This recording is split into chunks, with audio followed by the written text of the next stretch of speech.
Facebook থেকে first payment পাওয়ার পর সেগুলিকে কি করে খরচ করতে হবে তার জন্য আমি বিকালবেলা বেরিয়ে পড়ে যেতে যেতে এই মহাশয়ের সাথে সাক্ষাৎ হয়ে যায়। আর জানি না গাইস, আমি গরু প্রচণ্ড ভয় পাই। যদি দেখি আমি সামনে থেকে গরু আসছে, মানে আমি 10 মাইল দূর, মানে আমি পাশে যদি জঙ্গল থাকে আমি সেখান থেকে যাব, কিন্তু আমি গরুর আশেপাশে থেকে যাবো না, আমার প্রচণ্ড ভয় লাগে। আর দেখো গাইস, আছে আমি পুরো একটা ছাপড়ি মার্কা প্যান্ট পরেছি, কিছু বলার নেই। তারপরে আমি যেখানে যাব, মানে যেখানে আমি আমার টাকাগুলি খরচ করব তার উদ্দেশ্যে রওনা দিই। তারপরে চলেও আসি। তারপরে এখানে এসে দিকে গাইস দুটো দিতে ছবি তুলেই দিচ্ছে, মানে এত, মানে 1 ঘন্টা ধরে ছবি তুলেই যাচ্ছে, তো তুলেই যাচ্ছে, তুলেই যাচ্ছে, তো তুলেই যাচ্ছে, কোনো থামাথামি নাই। আরে এই দুটো দিদির জন্য তো আমি তো একটাও ছবি তুলতে পারিনি, তার কারণ এমনিতে আশেপাশে এত লোকজন, আমি লোকজন দেখলে এমনিতে ছবি তুলতে পারি না, প্রচন্ড লজ্জা লাগে।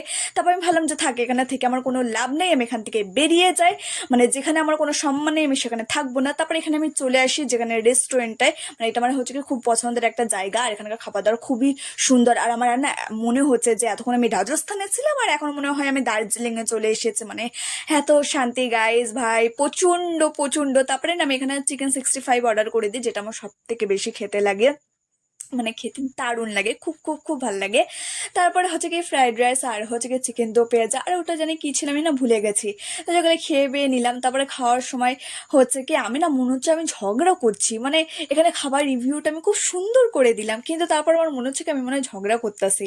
আর এখানে একটা কাণ্ড হয়ে গেছিল গাইজ, আমি না মানে হচ্ছে কি ফোনটা হচ্ছে ক্যামেরাটা সে অন করেছিলাম, অন করে আমি খাচ্ছিলাম, কিন্তু না তারপর পরে আমার খেতে খেতে না আমি ভুলে গেছি যে ক্যামেরা আমার অন রয়েছে, তাই না আমি খপ করে একটা মুখে ঢুকিয়ে নিয়েছি। তারপরে দেখি কি মা, ক্যামেরা তো রয়েছে, তার মানে এখন তো আমাকে স্টাইল করে খেতে হবে, তাই না? তো আবার